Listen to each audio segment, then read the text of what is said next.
Okay, hi guys, welcome back to the channel, welcome back to another review. Sorry, I'm still laughing from, I was recording this video and I made a comparison of these earphones being similar to Kegel legs.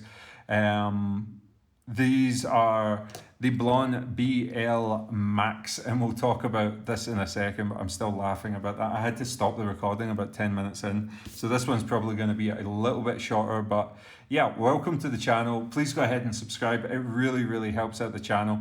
A lot of companies send me stuff like this. This one has been sent to me. I do like it, but it's not really for the reasons that you're going to imagine. But go ahead and subscribe to the channel. You're going to get into all these beautiful earphones and all the future earphones audio products that we're going to review on the channel. Yeah, as I say, subscribing really helps out. Also, you can win any of the giveaways that we do. Last month I gave away the entire AdSense revenue from this channel. This month I'm using AdSense to purchase a new microphone, so it's a little bit better quality for you guys listening. I know a lot of people notice that the audio quality is not great, but I am investing in this channel, guys, and I really do want it to grow, so please go ahead and subscribe. I even went and bought some of this foam that everybody told me to go and get to help with the reverberation and the sound, and I am going to go and buy a new camera at the start of the year as well. So this is it. This is the Blon BL-MAX, and these are bonkers. The reason being is that they're so charming. They're so charming. I really like these, but I don't like them in a way that I can articulate why I like them. This is not based on sound. I think Blon with the BL-03 and the Blon Mini both sound better than this, and I think they're both cheaper. I'll leave links to them in the description below, along with the Triple Melee. The Triple Melee is a much better sounding earphone, and it's got good build quality. It's the one to go for about $50. Beyond that, I think I would prefer the Moondrop Arias and the Tin Hi-Fi T3 Plus. I like at that sort of price point. I think there's a lot of good options, and actually, do you know what's still a killer earphone and is so overlooked because they just need to update it with a detachable cable or something? The Final Audio E3000 are such a good sounding set of earphones that they punch well above their weight, and I think they're actually better than any of the ones that I previously mentioned. But the cable on the E3000 is a pain in the backside at this point. It's an earphone that came out before all these companies have detachable cables. The Blon BL-MAX, which you're here for obviously with the review, is a weird looking earphone. As you can see there, it's got these massive rounded rectangular oval opal sort of shapes. I don't know why companies are doing that. 7Hertz did it with the Timeless. Do I have a set of Timeless up here? I do have a set of Timeless up here. So Timeless, or 7Hertz on the Timeless, decided to slap a stupid circle on the outside of it for no reason, just for aesthetic purposes. You can see they've welded on a little bit of circular metal for no reason. And I don't think that this shape is functional at all, but it's kind of cool. And the earphones are really well made. They're made out of metal. They're very nice. As I said, they sound a little bit like if you've ever heard what a Kegel leg or a ceramic stress balls are. This is that sort of sound. They are weighty as hell. Like I could spend $30 just to spin these about. These things, these are a fidget toy waiting to happen. Very well made. Now the problem comes when you get them in your ears. You're going to need to have very large ears to accommodate these earphones. The other problem is that the outside of the disc kind of limits the amount of depth that you can get on the insertion. They are a medium shallow depth insertion in the first point, but then it's very hard to extend it any further past that, even by pulling your ear up and trying to get a deeper insertion. The other problem with that being medium shallow depth insertion is that they are very heavy as well. So any sort of movement, if you're commuting, you're walking, you're moving back and forth, they do have a tendency to feel like they're going to come out. I've not had it because the ear tips are actually okay that are included with it, but you get that feeling of they're being weighed down and they're pulling out a little bit.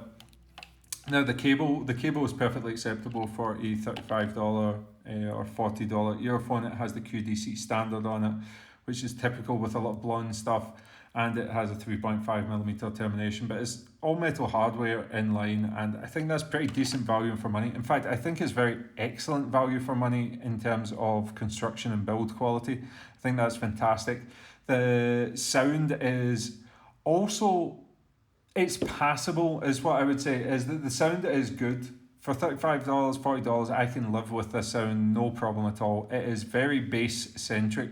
It's definitely a V shape. The mids are recessed from where the treble and the bass is, but it is quite a slow bass presentation, so it has a lot of impact, but it doesn't feel like the drivers are very composed. It feels like it has a lot of bass quantity, but not so much bass quality. Similarly with the treble, it is definitely boosted in terms of decibels, but it is not very refined in its presentation. It's a little bit on the sharp side.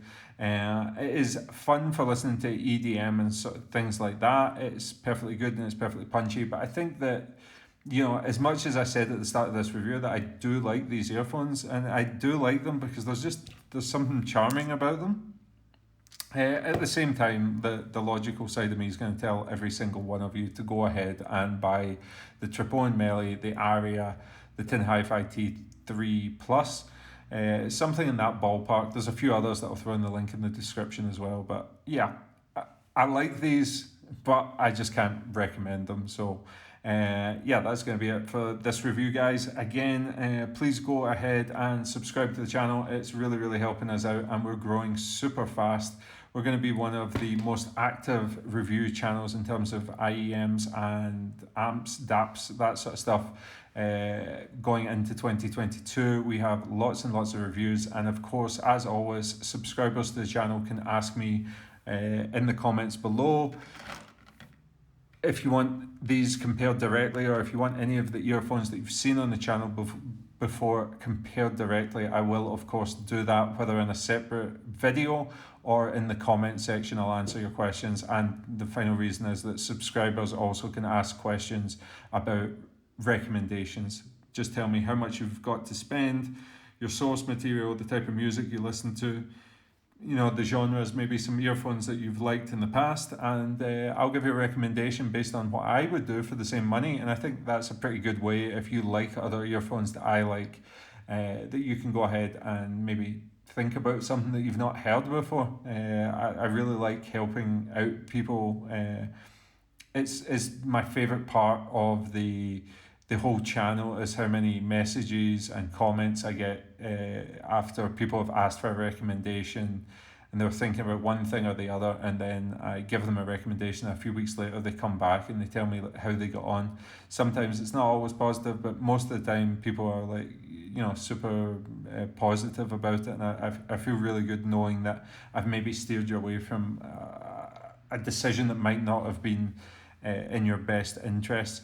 And that is, as a side point, and kind of going off the point of this video, is that I get contacted by a lot of companies. A lot of companies are super, super weird to deal with. Linso, a few others that I deal with directly, have never ever asked me to say a certain thing about a certain earphone. They've never put pressure on me. They've never, implied that they would revoke like my access to earphones. They've never tried to influence me. They've never tried to make me take anything down. There's some earphones obviously coming up to Christmas, not earphones, but there's certain companies that have been contacting me over the past couple of months in the lead up to Christmas. They're trying to buy reviews. They are trying to influence reviews. They're trying to put embargoes on things. They're trying to do certain things that I really, really don't like, because it's not in the best interest of the consumer. At one point I was buying all my earphones, and the waters weren't as muddied back then when it came to reviews and certain things. And I think for the most part we've got some good reviewers in the past few years have came through, and everybody started to realise But there's definitely companies out there that allow you to just speak your mind on things, and they're the ones that I really enjoy working with. Some of these other companies are being told exactly where to go in their emails. If I feel like it's trying to pressure me or pressure, because the other thing is that I know that they're sending this to multiple people, and it kind of upsets me that I I don't want to talk about it too much. It's just I don't like people getting ripped off in the audio hobby, and it's a hobby that is very, very expensive. And one of the other things that I'm going to talk about in the future is the amount of comments I get about people financing or putting headphones and earphones on credit cards. Like, guys, don't do that. You can get really, really good sets of headphones for $30 to $50. Like, you can get really good sets of headsets for $12. There's CCAs that you scratch that itch until you can afford something better. Do not stretch yourself and extend yourself on headphones and earphones. If the difference between something cheap and something super expensive is very, very minimal in the grand scheme of things. A $100 earphone to $1,000 earphone is not as big a jump as you would think. It is significant when you know the hobby, but to the layperson, like getting into the hobby, it is not as big as you would think it would be. You can get excellent earphones for $150, like the Tin Hi-Fi T3, and how far are they off of $1,000 earphones? You're talking small percentages of increases in fidelity, at least. So anyway, sorry guys, I kind of got lost in a little bit because I did get an email that upset me a little bit earlier. I just wanted to let you know that I'm always happy to give you guys recommendations, and just contact me down below. Let me know what you're thinking about it, and if I rate it, I'll say it's good. If I don't rate it, then I'll say it's not good. That doesn't mean you have to like it or not, but it maybe gives you something else to think about, a counterpoint to. I know how excited you can get in the lead up to a purchase of an earphone or an IEM, where you're kind of selling yourself on a single product. It's sometimes best to stand back and really think about it. I think the big problem nowadays is that you cannot just walk into a store. You can't walk into a Best Buy and you can't just pick up the Blon BL-MAX and the Chin Armor and you have a listen to both of them. These earphones exist online essentially, and that's where you get them. And going A to B, you're kind of dependent on reviewers like myself and a few of the other ones, like Bad Guy or something, Clinical. Try to think of. I don't watch reviews, so I don't really know what's going on just now. I keep seeing recommendations pop up. So you're kind of dependent on the more influential earphone reviewers to give you the advice and give you that guidance. So find somebody that you like, and if they like an earphone, or if they see an earphone a certain way, then you're probably going to see it in a similar sort of way. The Chinese market is pushing a lot of earphones out just now, and it's very easy to get caught up in the hype. And in fact, in this review, I mentioned the Final Audio E3000, which is maybe 5 years old at this point, and is still just a fantastic sounding earphone for the money. It's incredible how good that sounds.